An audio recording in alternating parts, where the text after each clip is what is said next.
there's no warning to anybody else that he's done the things that he's done. Picture a quiet suburban home where laughter once filled the halls, a 6-year-old girl with twin pigtails practicing ballet in the living room, a man who played catch with her brother and helped with homework. But behind closed doors, something wasn't right. This is the story of what happens when the person you trust most shouldn't be trusted at all. To understand how this ordinary family's life took an unimaginable turn, we need to start at the beginning, with a little girl named Lauren. Lauren Sylvia Belis entered the world on September 16, 2004, in Syracuse, New York. Her parents, John and Allison Belis, were overjoyed by the arrival of not just one daughter, but two, Lauren and her identical twin, Erica. Their older brother, Nolan, completed the trio of siblings.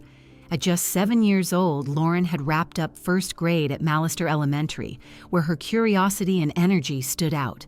She balanced her days between soccer matches, ballet classes, and taekwondo sessions. An impressive resume for someone who still needed help tying her shoes. Her joyful spirit wasn't limited to sports. Lauren found happiness in the little things, belting out songs, dancing around the house, and cracking jokes that made even adults laugh. She had a soft spot for animals and once donated her long hair to Locks of Love, simply because she thought someone else might need it more. Her empathy was well beyond her years, almost suspiciously mature for someone who still giggled at knock-knock jokes. John and Allison had tied the knot in August 2001 and later settled down in Sherrill, New York, a town so safe it made security cameras feel unemployed. After the birth of their children, the family enjoyed several quiet years in a community known for its peaceful charm. However, in 2009, the couple chose to separate. Despite the shift, they maintained a cooperative custody arrangement. John spent 3 days a week with the kids, continuing to share bedtime stories and dinner-time jokes, as though the world hadn't tilted just slightly. But before we begin, I just want to say thank you to my amazing viewers and subscribers. Your support through likes, shares, and comments means the world to me. Your engagement helps make these stories even more meaningful. If you're new here, don't forget to hit that subscribe button and join our growing community of true crime enthusiasts. It was during the summer of 2009 when Allison crossed paths with a coworker named David Trebilcock. She held a position as a nursing supervisor at the Rome nursing home, while David worked there as a certified nursing assistant. Initially, they shared a professional rapport, nothing more than friendly coworkers navigating long shifts. But by February 2010, their bond had quietly evolved into a romantic relationship, something that probably made the workplace lunch breaks a little more eventful. In time, David became a constant presence in Allison's life, not just as her partner, but as someone who wholeheartedly embraced her children. From fishing outings to group shopping trips and weekend escapes to Seabreeze Amusement Park, he blended into their lives like a second coat of paint. Subtle but hard to miss. By December of that same year, he had officially moved in with Allison and the kids at their home on Primo Avenue. Strangely enough, they continued insisting to the children that they were only friends, apparently forgetting that kids are often better detectives than adults, especially when it comes to secrets hidden in plain sight. By the summer of 2011, Allison had transitioned into a new role, this time working weekend shifts in the maternity ward at St. Luke's. David, meanwhile, remained at the nursing home, although his work hours had taken a noticeable nosedive. By July, his schedule had thinned out so dramatically that he was showing up only once every 2 weeks, hardly enough to keep the break room gossip going. Despite the cut in hours, the couple's spirits were high as they began mapping out a family road trip.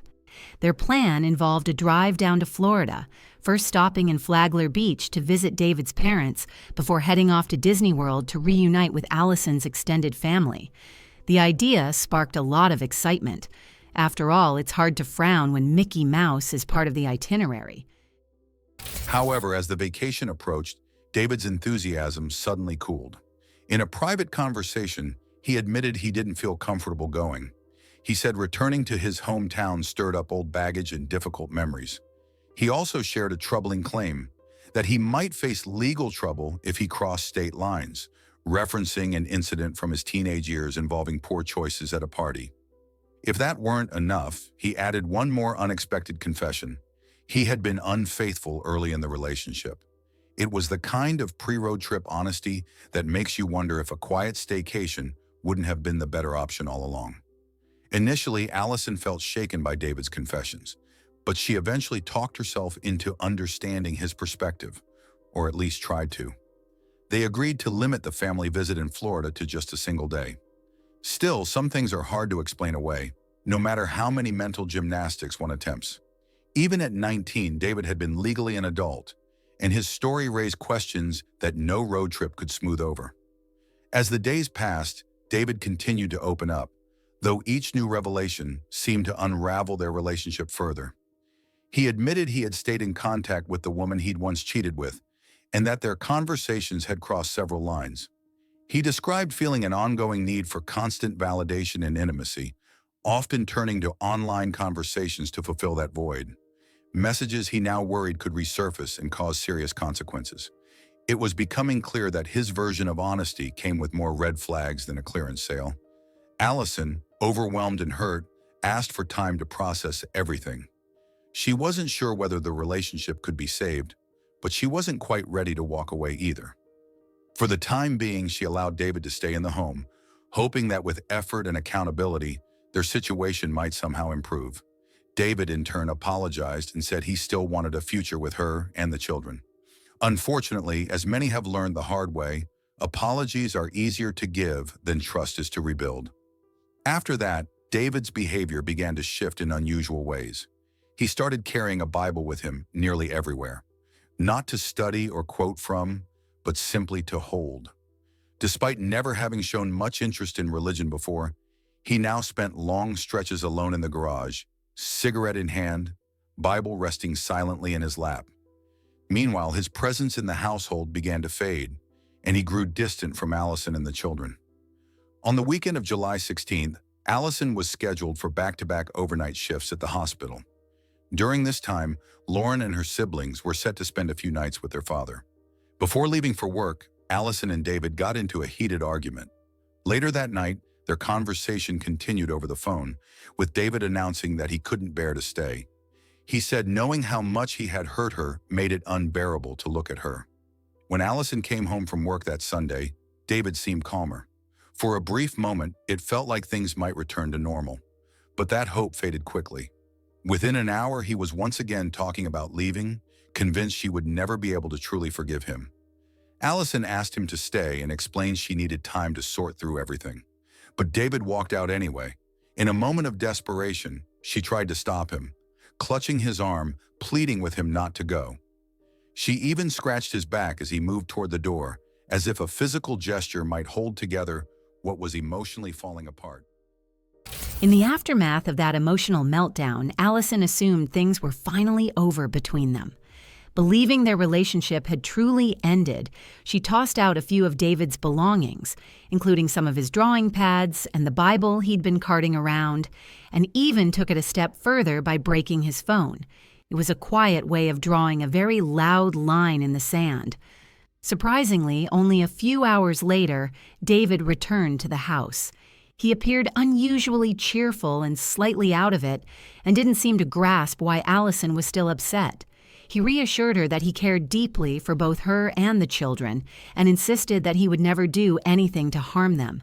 His optimism, though oddly timed, seemed genuine enough for the moment. The following day, Monday, July 18th, the children came back from their father's place.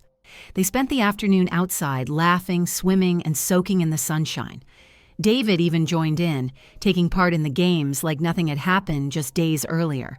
Later on, during what seemed like an unexpected turn, he asked Allison to marry him. She gently declined, explaining that she needed time to see if the relationship could truly last and wasn't ready to make that kind of commitment. Allison later recalled that David took her answer well. He laughed it off and then grew quiet for a little while. But before long, he was back to his usual self, lighthearted and smiling, as though nothing had been said at all. That afternoon, Lauren bounced around the house in high spirits, making silly faces and dancing as only a carefree 6-year-old could. David smiled and told her she was destined for greatness one day. After she skipped back inside, he quietly told Allison that Lauren was his favorite, describing her as different in a way he couldn't quite explain, like she had a light the world hadn't dulled yet. The next day, while Allison stepped out for groceries, David stayed behind to watch the kids. Everything seemed normal at first. That evening, when it was time to wind down, Allison sent the children upstairs to get ready for bed. David had already gone up ahead of them, but when she joined them a short while later, she found Lauren visibly shaken, her face flushed and streaming down her cheeks. When Allison asked what was wrong, Lauren simply said she didn't feel well but refused to go into detail. She only glanced over at David, then looked away, staying silent. David, too, had nothing to say. With no clear answers, Allison soothed her daughter as best she could, tucked all 3 kids into bed, and tried to settle into the rest of the evening. But only minutes later, her son Nolan came down to the garage and asked if they could talk. Back upstairs in a hushed voice, he shared something that left Allison deeply unsettled. David, whom Nolan had trusted like a best friend, had told him that something frightening was about to happen, and that the world would soon feel like a very dark and uncertain place. Allison did her best to ease Nolan's fears, then marched out to the garage to confront David. She was furious and demanded that he apologize for frightening her son. While she had suggested waiting until morning, David went upstairs right away and told Nolan he had only been kidding, assuring him that everything was fine and there was nothing to worry about. After that, things settled down again. The 2 adults spent a few quiet hours together before heading to bed around 1 a.m. At that point, the house was calm. All the bedroom doors were left open, and when Allison peeked in on the twins, they were fast asleep, curled up beside each other in one bed like they always did. Arms wrapped around one another in that twin-like closeness only siblings seem to understand. The peace didn't last. At around 8:30 the next morning, Allison was jolted awake by the sound of Lauren's sister screaming from the bedroom.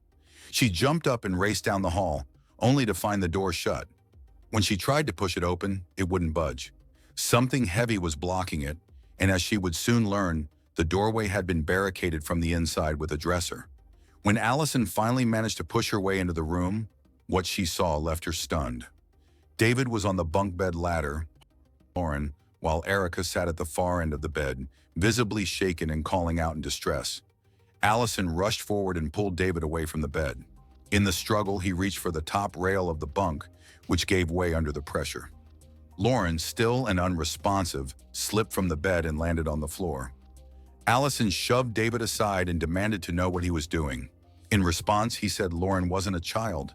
He insisted she was bad. His words made no sense, especially in a moment already so far removed from reason.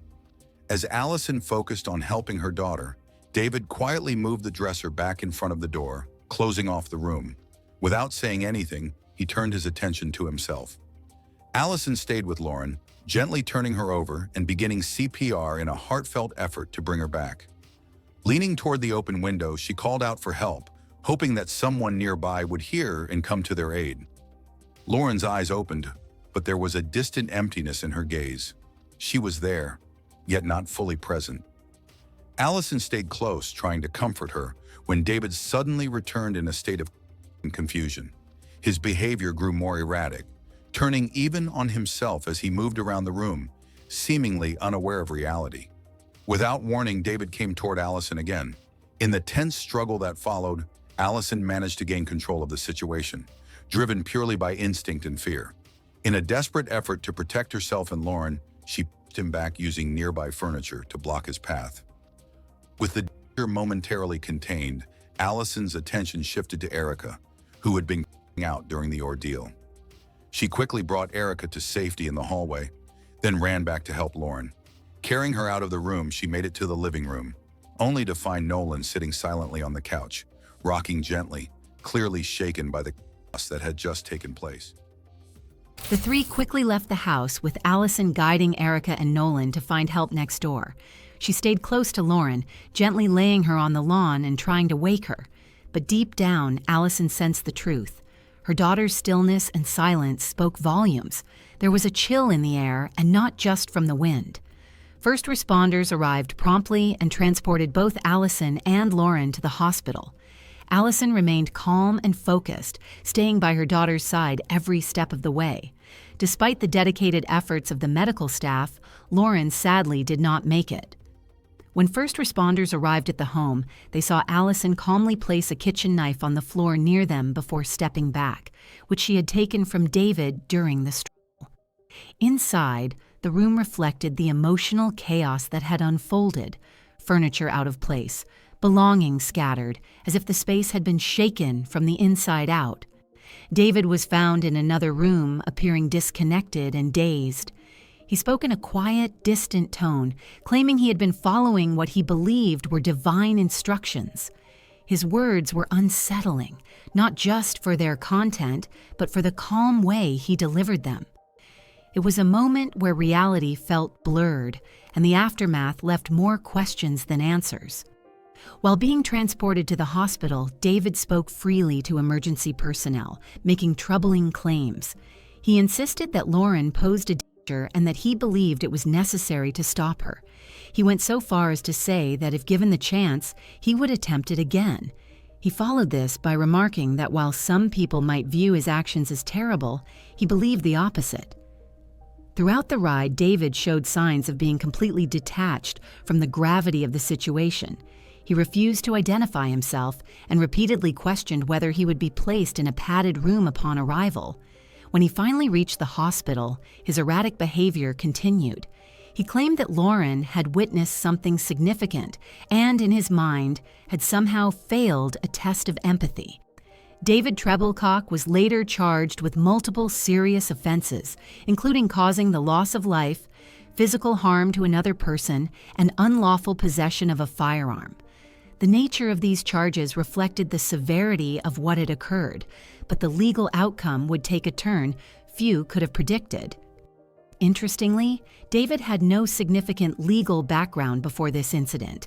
His only previous encounter with the law was in Florida back in 2000, when he was a teenager. At that time, he was cited for a minor violation that didn't attract much attention or lead to any lasting legal consequences. At trial, the outcome was not what many expected. The court ruled that David was not legally responsible for his actions due to a severe mental health condition. Expert testimony described him as suffering from paranoid schizophrenia, and it was determined that he lacked awareness of the moral or legal weight of his actions during the incident. According to his attorney, David claimed he believed Lauren was a force and refused to refer to her by name. However, Allison later revealed details that painted a different picture. On the morning of the incident, David had locked the family dog in the garage and taken steps to remove digital files from a hard drive. These actions suggested deliberate planning, calling into question the idea that his behavior was entirely disconnected from reality. David was ultimately placed in a secured mental health facility, where evaluations are conducted every 2 years to determine his mental status. If ever deemed fit by medical professionals, he could be returned to the community. By April 2023, he had already been moved to a less restrictive environment, raising concern that his release may be approaching sooner than expected. Lauren's family struggled to accept the outcome. They viewed the court's decision as a lack of true accountability and began advocating for legislative change. Allison, still grieving, expressed her fear that David might one day re-enter society without warning or proper supervision. In 2021, Allison received the difficult news that the legal system would not treat the case as a criminal matter. David would remain under psychiatric care, not in a prison setting. The ruling brought little peace. For her, the danger hadn't disappeared.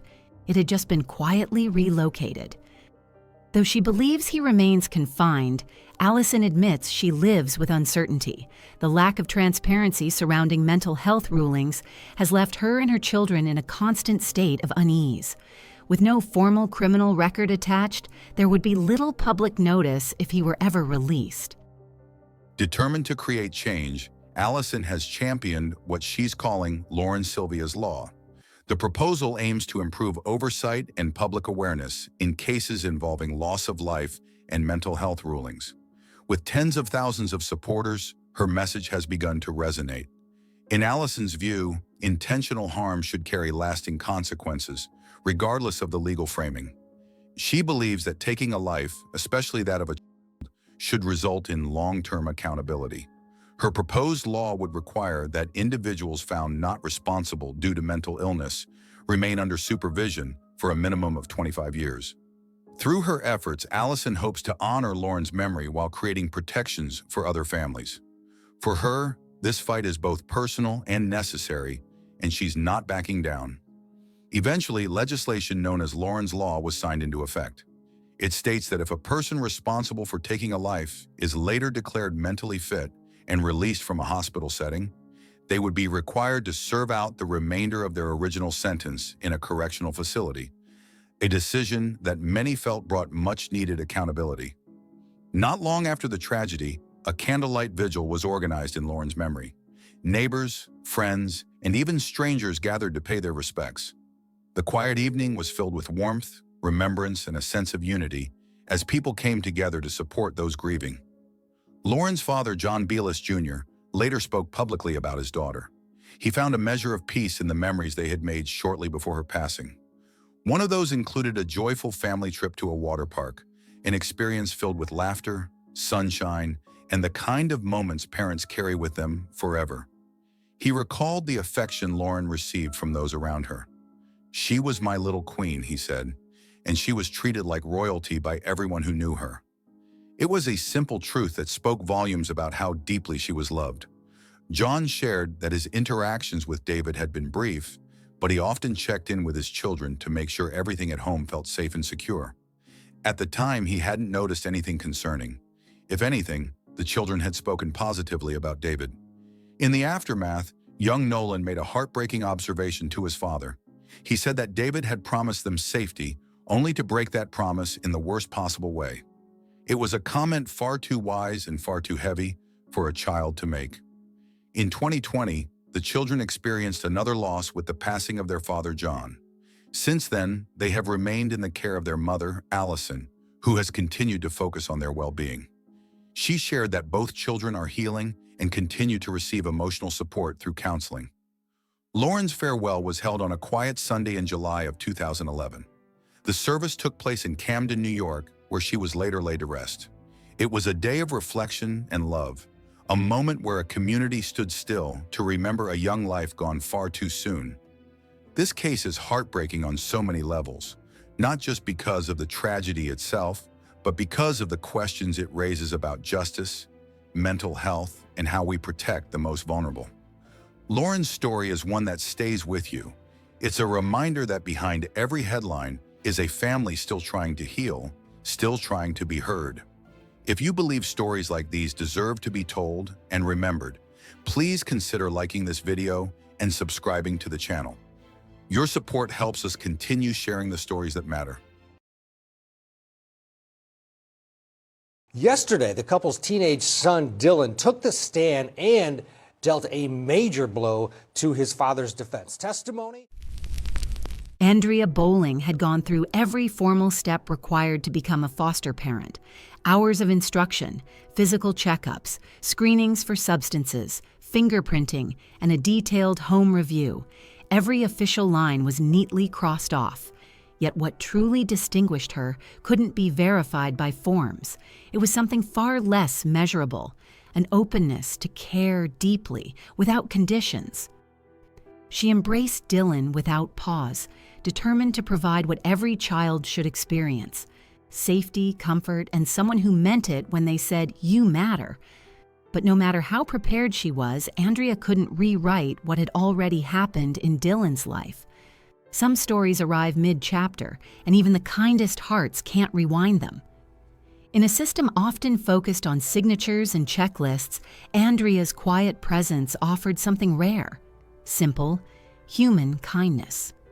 Those 12 days under her roof weren't just a placement, they were a pause from everything else. For a short time, bureaucracy took a coffee break, and Dylan was given something better than protocol. He was cared for, not just administratively, but with the kind of warmth that doesn't show up on reports. Although Dylan's early life had been filled with instability and emotional weight, the time he spent in Andrea's care brought something different, something quieter. She couldn't erase the struggles he had already faced, nor could she change the path that brought him to her doorstep. But what she could offer, what she did offer, was genuine kindness, a sense of safety, and the feeling that he wasn't just another name in a file. For once, he was seen not as a case, but as a child worthy of comfort. But before we begin, I just want to say thank you to my amazing viewers and subscribers. Your support through likes, shares, and comments means the world to me. Your engagement helps make these stories even more meaningful. If you're new here, don't forget to hit that subscribe button and join our growing community of true crime enthusiasts. Tucked into a weathered trailer in the quiet town of Otway, Ohio, lived a family that seemed to fit the picture of modest, everyday life. Daniel Groves, 41, spent his days working at a local farm supply store. Jessica Groves, 39, once worked in healthcare as a licensed practical nurse. They had a teenage son, Daniel Jr., and from a distance, their life appeared entirely average, maybe even forgettable. But sometimes the most unremarkable scenes are the ones hiding the most uneasy truth. Just beneath the surface of their ordinary life, the Groves family faced quiet complications that didn't quite match the picture they presented. Daniel had a past entanglement with the justice system and was still under supervision for an earlier incident involving store property. While regular check-ins were part of the deal, Daniel often sidestepped them, sometimes with help from his teenage son. It was an odd kind of teamwork, not to solve a problem, but to make sure no one noticed it in the first place. Jessica, once admired for her dedication as a nurse, was facing her own personal struggles. Her license had quietly expired in October 2018, and it was unclear when she had last been active in her profession. By mid-year, both she and Daniel seemed to be withdrawing, health issues, emotional strain, and lifestyle changes subtly pulling them into a cycle they hadn't planned for. It wasn't loud or sudden, just a quiet drift into something more difficult. This wasn't a tale of a single misstep. It was a slow fading of structure where small concerns began to layer into something harder to ignore. Red flags didn't wave, they whispered. And systems meant to help were, as they sometimes are, just a few steps behind the moment they were needed most. By October 2018, Jessica began to feel the subtle reminders of the life growing inside her. At 5.5 months pregnant, the physical signs were impossible to miss. But so was the emotional weight that came with them. It was in that moment that things became real. Not in the dramatic sense, but in the quiet realization that life was shifting, whether she was ready or not. Her son, Daniel Jr., just 14, had already picked up on the changes around him. He had seen his mother retreat a little, tired more often, less present. Not quite herself. He didn't have all the answers, but he could feel that something was off. And in the way that only young hearts can, he hoped. Maybe, just maybe, the arrival of this new baby would bring something different, something better. After all, every family deserves a chance to begin again, even if they've already started unraveling. On the morning of January 10th, 2019, Daniel and Jessica arrived at Southern Ohio Medical Center just as the hospital settled into another slow winter morning. The atmosphere was routine, but by 5:25 a.m., it became clear that Jessica was in the final stages of labor. Still, something about the moment didn't quite fit. There was a heaviness in the air, not dramatic, just noticeable to those who were paying attention. Nurse Darian Lice, known for her calm presence and sharp instincts, sensed that something was off. Jessica seemed emotionally distant, her posture guarded, her responses brief. She avoided basic questions about her pregnancy and declined a standard test. What caught the team off guard was her physical stillness. Even while fully dilated, Jessica showed little reaction. It wasn't stoicism, it felt more like absence, as if she were somewhere else entirely. With concern growing quietly among the staff, an alternative method was used to collect the information they needed to ensure safety. The results confirmed suspicions that had already been forming. Daniel sat quietly in a corner of the hospital room, his eyes heavy with thoughts he kept to himself. His body language showed unease, as though he carried a weight far beyond the moment. Yet Jessica's steady presence seemed to hold him back from expressing it openly. Those working nearby felt the tension too, the kind that suggests something important is being left unsaid, hovering just beneath the surface. As Jessica's delivery grew closer, Daniel finally spoke, his voice soft and hesitant. He shared a difficult truth. Jessica had used heroin only 2 days before arriving at the hospital. This admission deepened the concern already present in the room and added urgency to the team's efforts to care for both mother and child. Shortly after, Dylan James Groves entered the world, arriving nearly a month early and weighing just 5 pounds 10 ounces. The medical staff moved swiftly to support him, focusing on helping him breathe and stabilize. Yet the initial tests brought immediate worries. Routine screenings revealed Dylan's exposure to several controlled substances before birth, confirmed by follow-up lab results. From his very first moments, Dylan's small body showed signs of distress. His limbs shook, and his muscles moved erratically as he struggled to adjust to the new environment. His cries were soft and faint, barely audible over the gentle hum of medical equipment. Those quiet sounds, fragile and restrained, left a lasting impression on the nurses, one recalling she had never seen a newborn exert so much effort simply to find calm. Despite his delicate condition, Jessica never reached out to see her son. There were no visits to his bedside, no phone calls, no sign of connection. After 2 days, she was discharged from the hospital, leaving Dylan behind. Alone in his incubator and closely monitored by compassionate hospital staff, he remained without his parents' presence.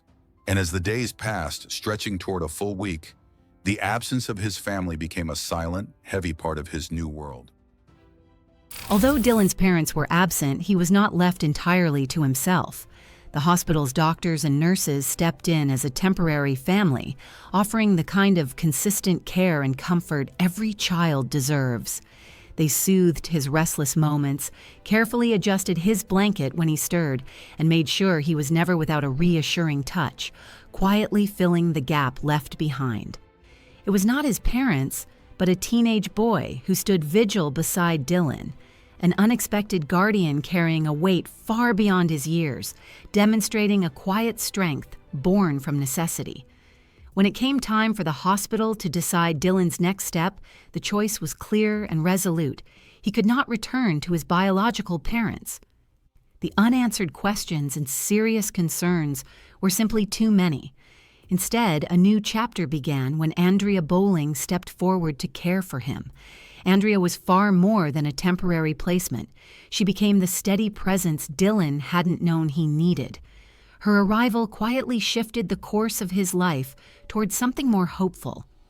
On January 15, 2019, Andrea, a dedicated schoolteacher with a giving spirit, received a call that would subtly reshape her future. On the other end was a request. Could she open her home to a newborn urgently needing care? Without hesitation, Andrea responded with an immediate and heartfelt yes. What followed was a ripple of kindness from those around her. A cousin brought over a crib, a friend from her church offered a high-tech baby swing, and neighbors pitched in with essentials big and small.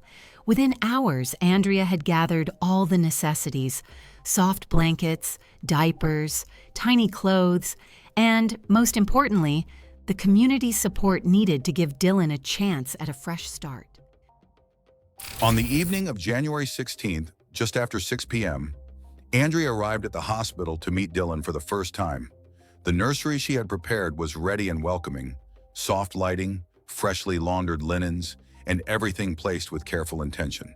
She was prepared not only to bring him home, but to offer stability, warmth, and kindness.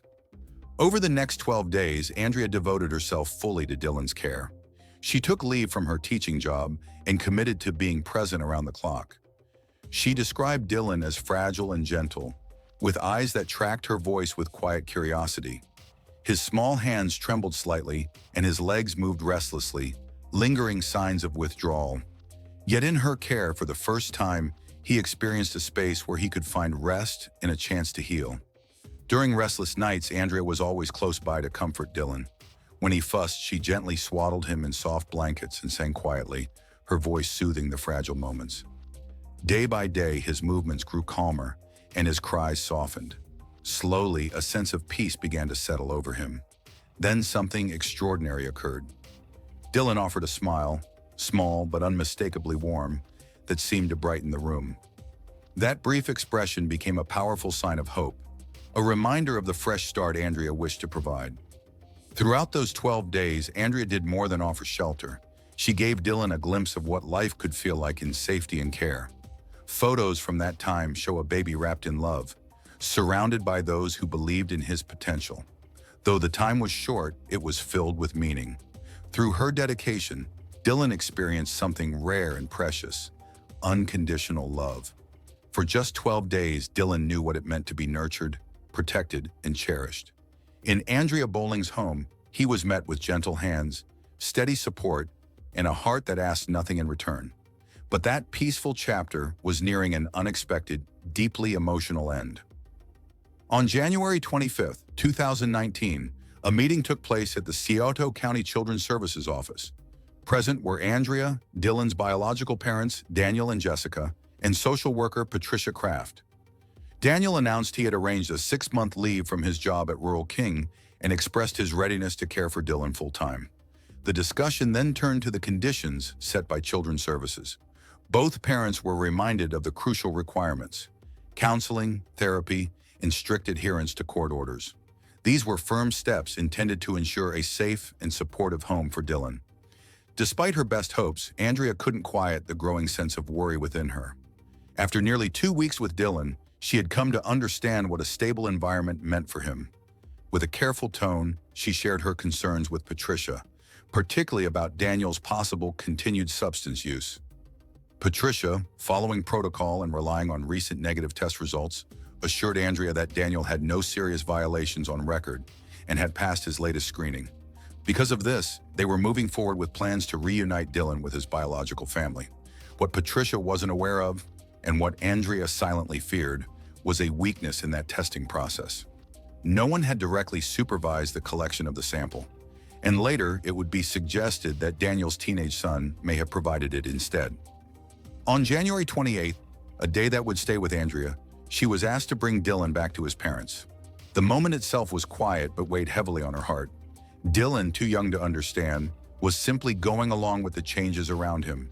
But for Andrea, this was much more than a transition. She packed his belongings with care: the soft blanket he often found comfort in, the small toys he had grown attached to, and neatly folded clothes she had picked out thoughtfully. Along with these, she included a simple note with her contact details and a brief message: "If you need help, please reach out." I spoke those words aloud, Andrea later shared, but deep down, I already feared they wouldn't be heard. Even then, Andrea could not have anticipated what the days ahead held, or how much remained unseen. Although a formal agreement prohibited Jessica from returning home without direct supervision from Children's Services, she moved back that very same evening. This was a clear breach of the rules, yet the response from the system was slow to come. By February 4th, 2019, social worker Patricia Kraft arrived for a scheduled visit at the Groves home. During the visit, Jessica kept Dylan close, refusing to let anyone else hold him. He was bundled tightly in multiple blankets, with only his face visible, making it difficult to fully assess his condition. Patricia's report stated the child appears calm, with no visible injuries. However, key steps were missing. She did not weigh Dylan, nor did she remove the layers of blankets to conduct a more detailed examination. The full protocol usually required during such check-ins was not followed. During Patricia's follow-up visit on February 25th, the scene repeated almost exactly. Jessica once more held Dylan tightly, turning the check-in into little more than a routine formality. No detailed assessment of Dylan's well-being was conducted. From a distance, Andrea observed the visit, feeling her hands tied despite her efforts to advocate for Dylan's safety. Though she had done everything possible to raise concerns, the opportunity for meaningful intervention slipped by unnoticed. A moment that could have prompted deeper examination and difficult questions was quietly allowed to fade away. These overlooked chances would soon carry weight far beyond what anyone anticipated. We owe it to Dylan and children in similar circumstances to keep their stories present and remembered. Within the stillness of the home, Dylan's soft cries barely broke the silence. When Patricia visited, Jessica offered a simple explanation. "He's just gassy. That's normal." Patricia's report reflected a similarly surface-level view. Child appears clean and calm, weight recorded as 8 pounds 9 ounces. Yet beneath those words lay a troubling reality. No actual weight measurement was taken, and a full physical check was not performed during the visit. As March moved forward, the Groves family increasingly distanced themselves from oversight.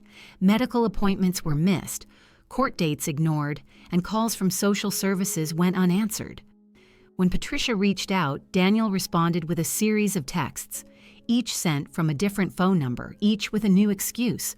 One day it was a family emergency, the next a car problem, then a health issue involving a relative. Behind these scattered explanations, a deeper concern was growing. Dylan, then barely 2 months old, was not progressing as expected. Those close to the case would later describe his condition as alarming. His discomfort seemed to intensify, and his cries grew more persistent, clear signs that all was not well. Jessica, struggling with her own difficulties, appeared increasingly overwhelmed. Daniel, though aware of the mounting stress in their household, did not intervene or seek help. On March 7th, Dylan was scheduled to see Dr. Hudson for an important checkup. The family did not attend. Despite follow-up calls and letters from the doctor's office, no response was received. By March 28th, Patricia arrived at the Groves home for what would ultimately be her last scheduled visit. Once again, Jessica held Dylan closely, preventing others from interacting with him as before. Once again, Patricia's report offered no cause for alarm. Child appears healthy, no visible injuries. Yet Dylan's teenage brother would later reveal a different reality. He described noticing unusual marks on Dylan and signs of discomfort, details that had gone unmentioned in official reports. When he inquired, the parents gave a vague explanation about something having fallen in the room, leaving more questions than answers. That evening quietly became a pivotal moment. It marked the final recorded interaction connected to Dylan's care.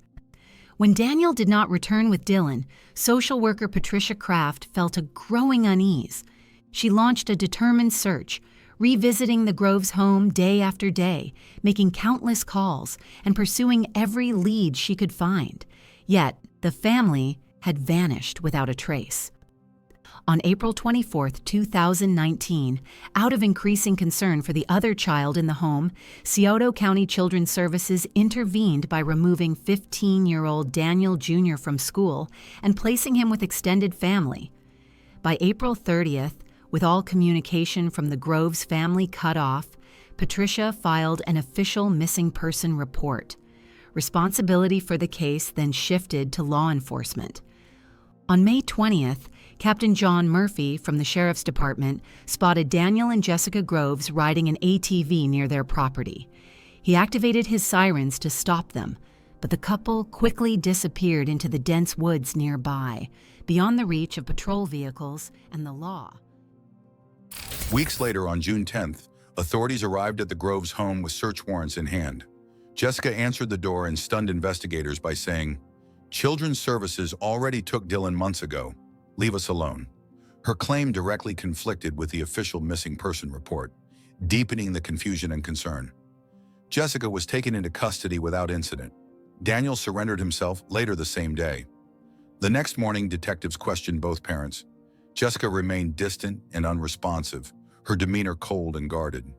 Daniel appeared visibly unwell and unsettled.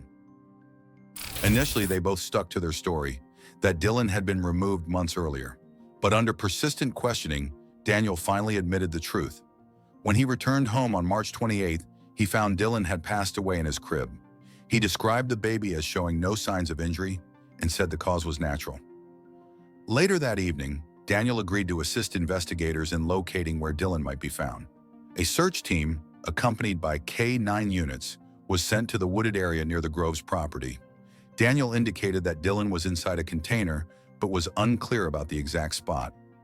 After hours of searching, nothing was discovered, and it became apparent he was leading authorities in circles, an unsettling moment of frustration for all involved. 2 days later, investigators employed a careful tactic. Daniel and Jessica were left alone in an interrogation room, unaware their conversation was secretly recorded. What followed was striking. Not a discussion about their children, but a casual chat about their pets and concerns over how the investigation might affect them. The emotional disconnect was both surprising and heartbreaking. Faced with this evidence, Daniel finally changed his account. On June 12th, he directed officials to a concealed well deep within the woods. Rather than a traditional well, it was more a pit, about 30 feet deep, spring-fed, and unreachable by vehicles. Firefighters had to carry equipment by hand to the site. The team tried to pump out the water, but it refilled quickly. As a last effort, they used hooks to search the bottom. Eventually, they retrieved something heavy. What emerged was deeply disturbing and left a heavy weight on those present. 2 plastic storage crates, locked and chained shut, were pulled from the water. Inside, beneath layers of material and weighted down, were items connected to Dylan. The care taken to keep these containers submerged suggested a grim intention.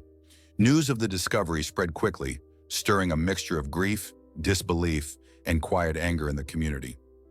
Andrea Bowling, who had cared for Dylan during his brief foster stay, organized a vigil in his memory, a tender, somber farewell to a young life that had briefly known love before slipping away.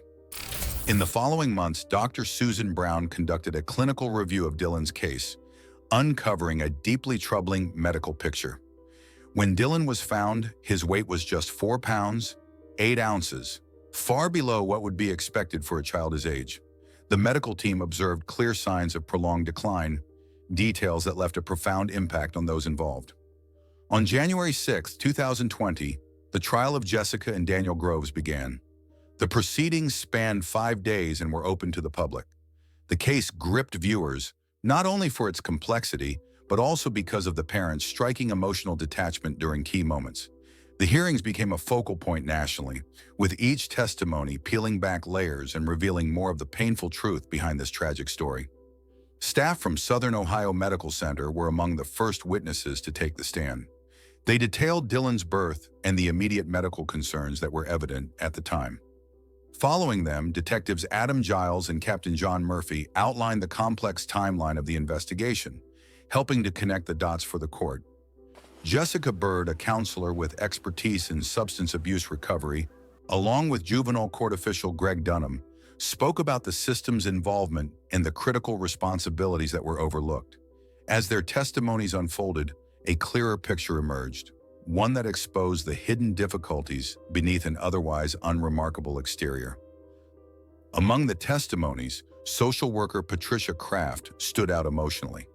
Though her face was obscured during the live broadcast, she recounted her visits to the Groves' home and the missed chances to protect Dylan's long-term welfare. She appeared on the stand twice, each time adding layers of insight. However, the most somber testimony came from firefighters Steve Gill and Dan Shy, the team responsible for recovering Dylan's remains. They presented photographs that filled the courtroom with a heavy silence. Pointing to one image, Dan Shay explained, "This is the crate as it surfaced." They had carefully retrieved the container using ropes and specialized tools, fully aware of the delicate nature of the task.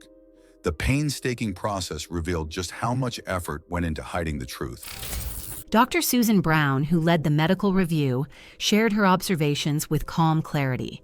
She noted the condition of Dylan's chest, upper arm, and forearm showed signs that didn't reflect a natural progression.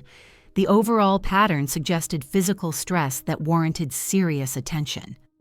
As the hearing progressed, Assistant Prosecutor Julie Cook Hutchinson carefully revisited Jessica's prior statements.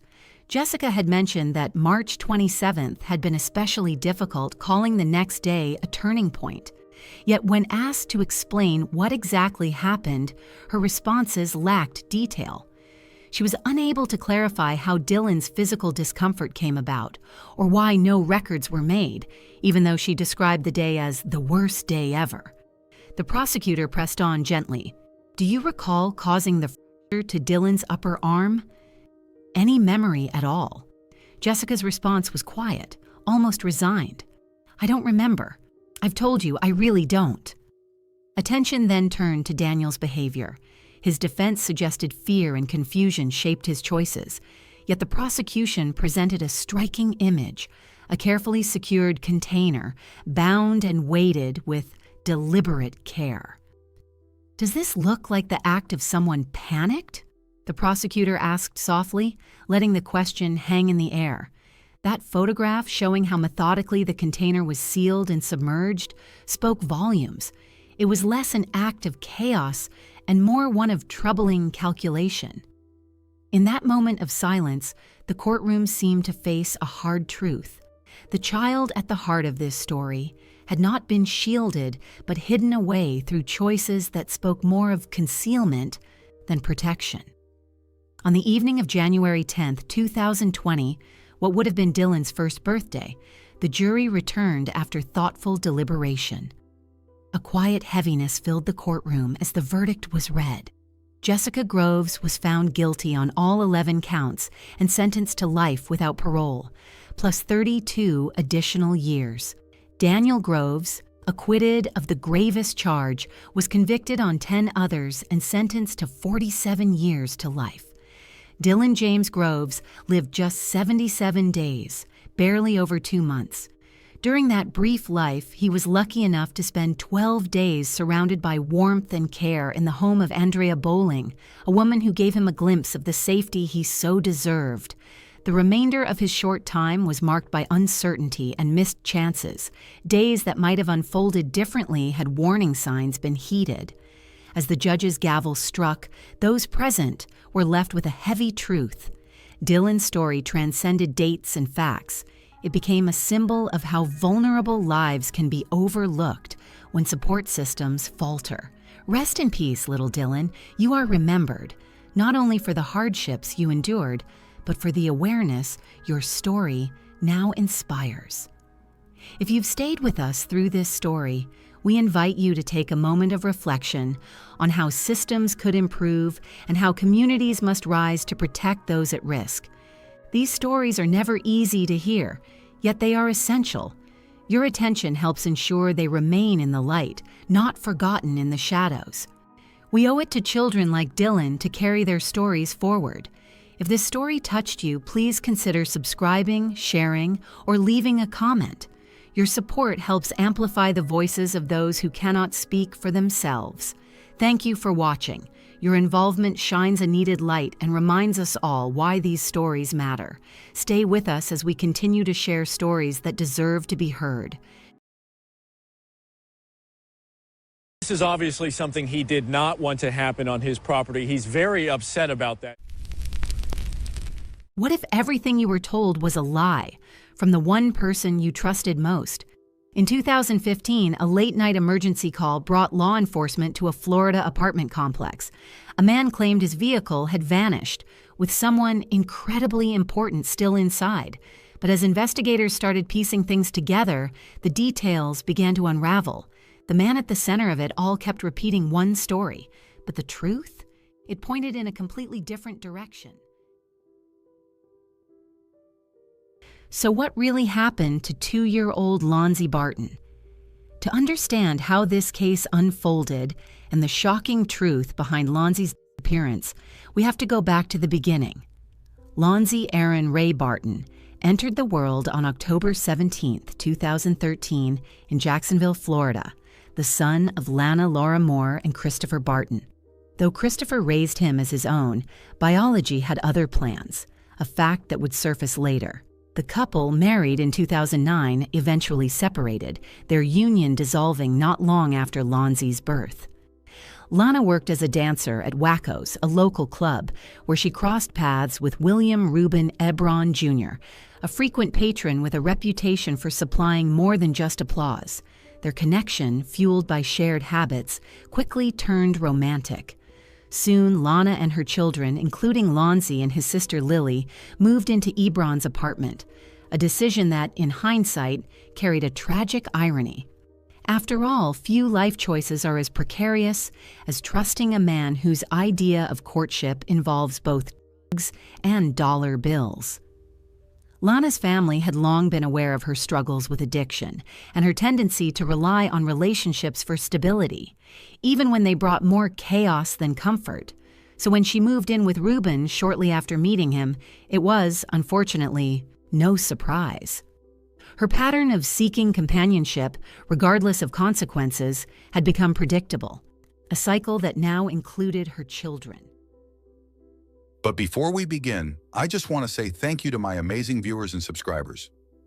Your support through likes, shares, and comments means the world to me. Your engagement helps make these stories even more meaningful.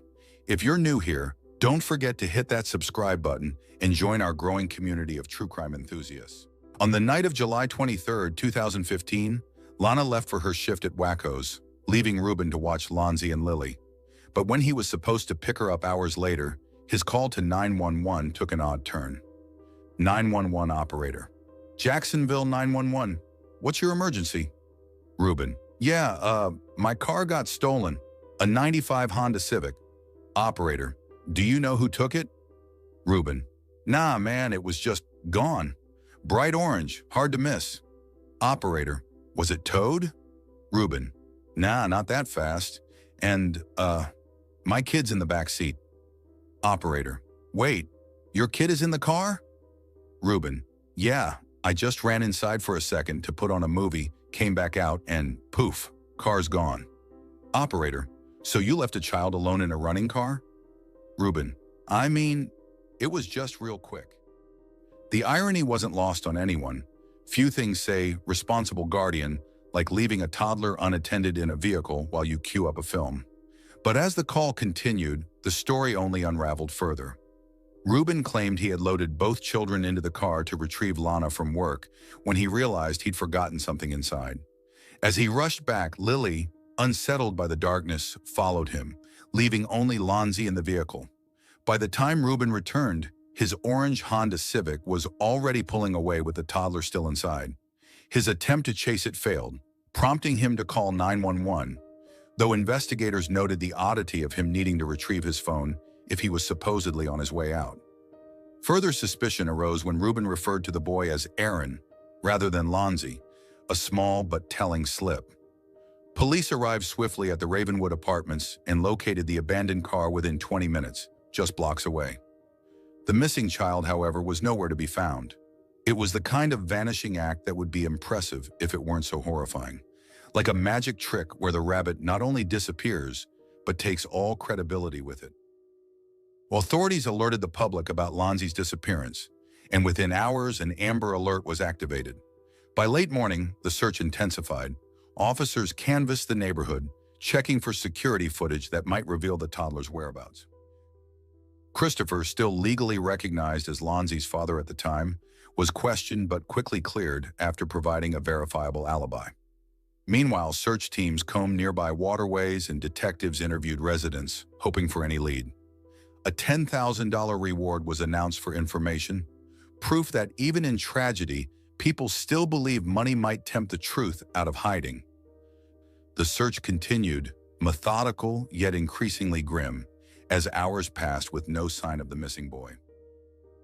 Detective, you said you saw your car turn left on Old King Road. Did it go any further? Ruben, nah man, that's all I saw. Just left and gone. Detective, was Lonzy secured in his car seat? Ruben, yeah, strapped in tight. Kid couldn't get out. Detective, you're sure? His mother says he's never unbuckled himself. Ruben, I mean, maybe it was a seatbelt. I've only known him a few months, but I swear I've seen him wiggle free before. The shifting details did little to inspire confidence. Ruben's memory seemed as unreliable as a car seat with a toddler determined to escape. Yet with each contradiction, the investigation only grew murkier. At this stage, both Ruben and Lana were providing information to investigators.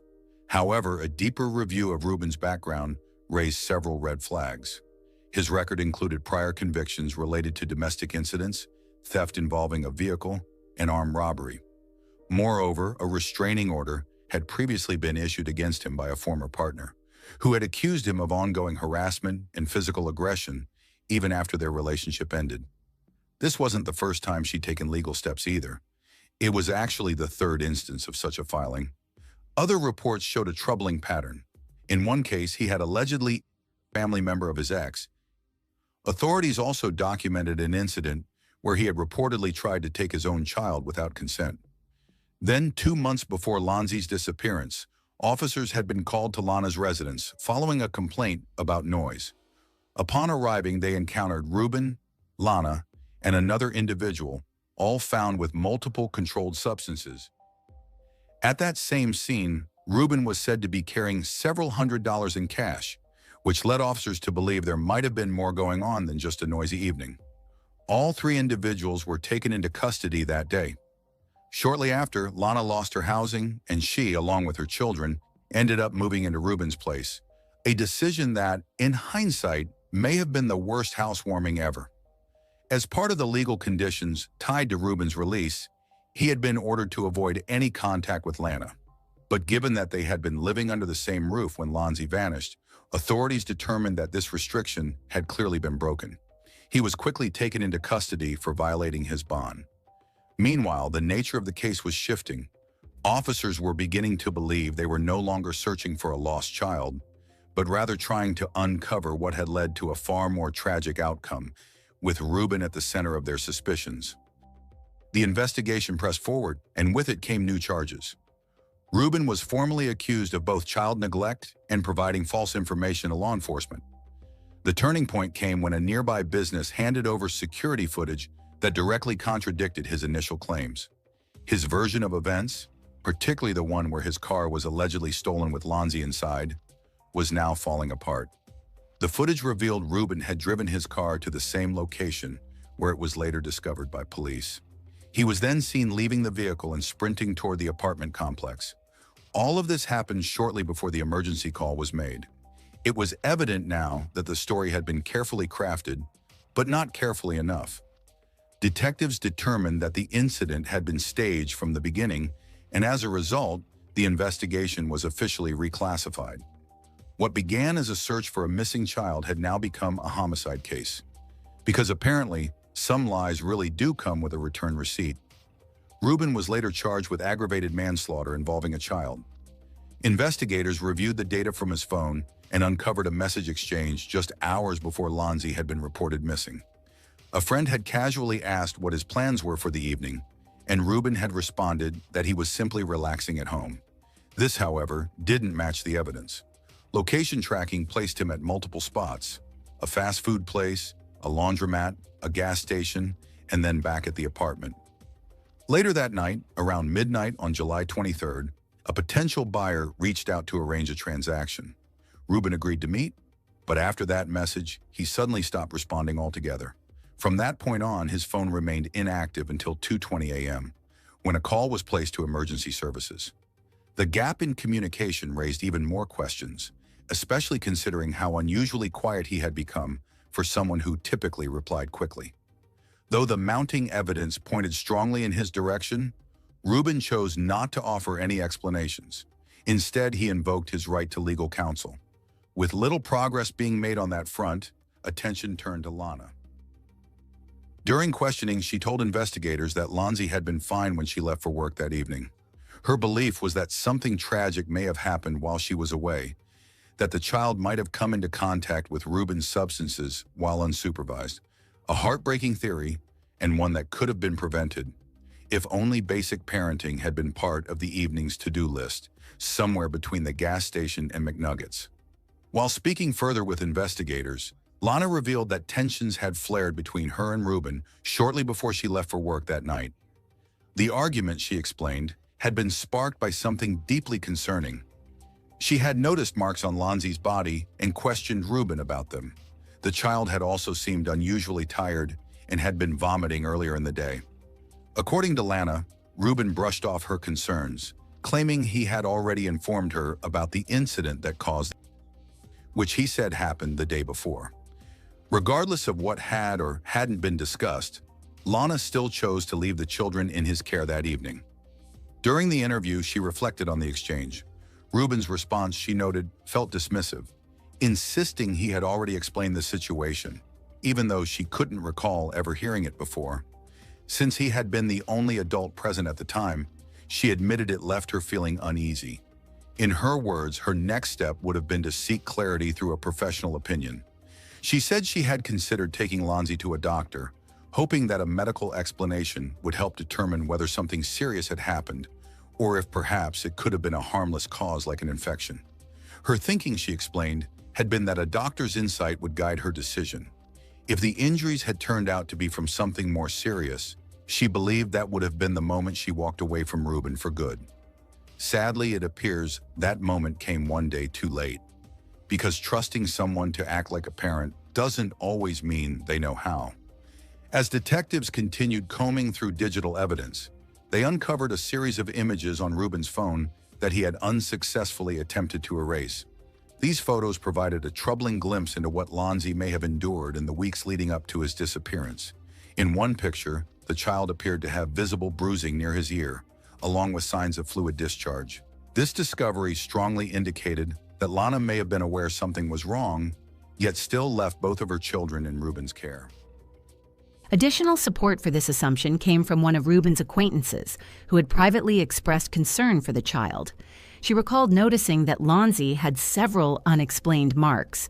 His condition, she said, reminded her of someone who might have taken a bad fall. She also mentioned that he had been walking with a noticeable limp, as if something was bothering his leg. Then, on August 18, 2015, Lana herself was taken into custody. She was officially charged with neglect and for not being truthful during the investigation. However, within just a few days, she posted a $50,000 bond and was released. What followed was an unexpected turn. Lana reconnected with her former husband, Christopher, and together they began preparing for a custody battle over their daughter, Lily. Because nothing says fresh start quite like a courtroom and joint legal strategy.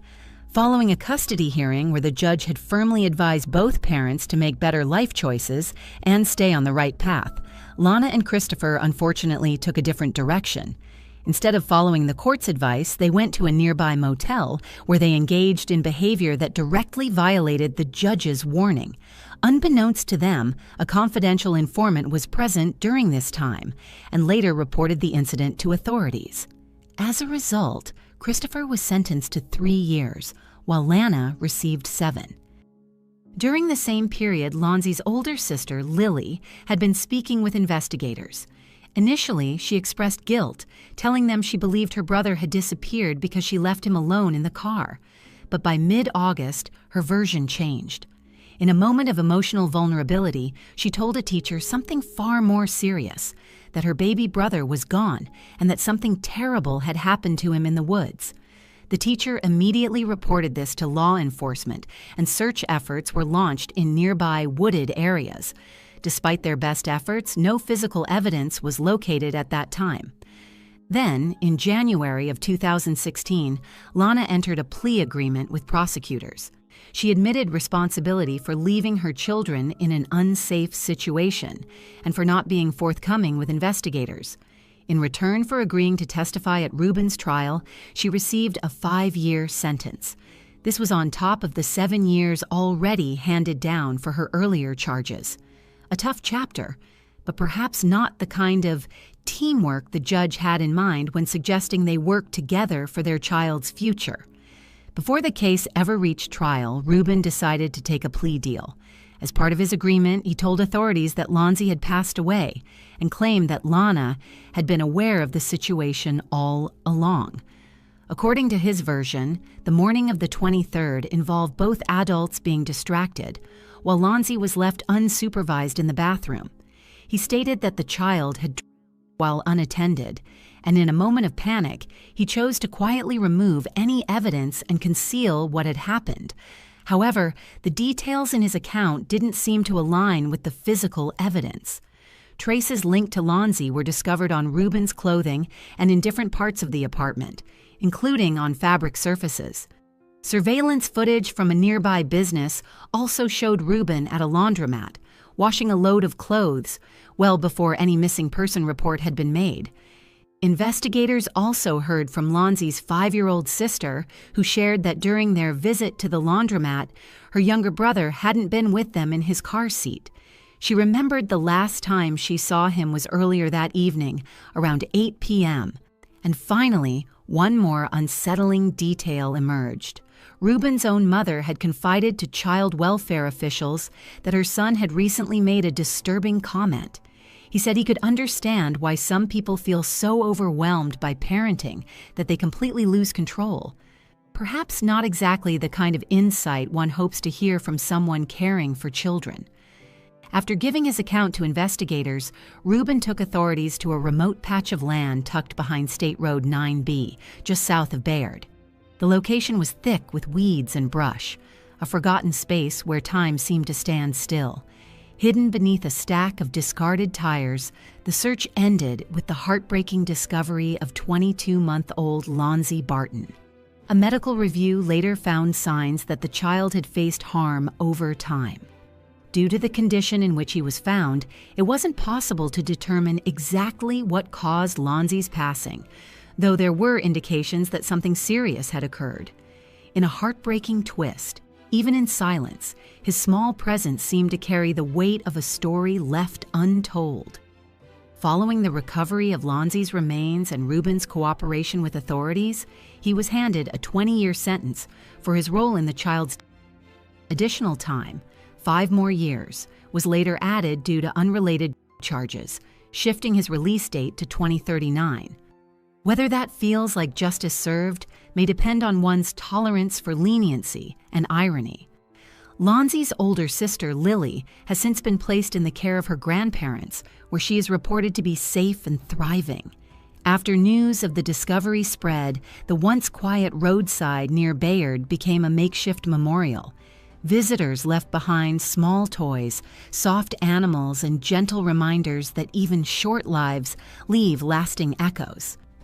A private service for Lounsey Barton was held on Tuesday, April 5, 2016, at Turner Cemetery in Glen Street, Mary, Florida. There were no cameras, no speeches, just family, silence, and a final goodbye that had taken far too long to arrive. This is a heartbreaking story of missed chances and broken trust. At just 2 years old, Lounsey Barton deserved safety and protection, but the adults in his life failed him in unimaginable ways. What makes this case so troubling isn't just what happened, but how many warning signs were ignored along the way. As we look at the facts, important questions emerge. How could this have been prevented? What responsibility do we all share in protecting vulnerable children? The legal outcomes in this case have left many wondering if justice was truly served. Cases like Lounsey's remind us why we need to pay attention to children's welfare in our communities. When we see signs that something might be wrong, speaking up could make all the difference. What are your thoughts on cases like this? How can we better protect children in vulnerable situations? Share your perspective in the comments below. If you found this discussion important, please show your support by liking this video and subscribing for more thoughtful coverage of cases that matter. Your engagement helps bring attention to these crucial issues.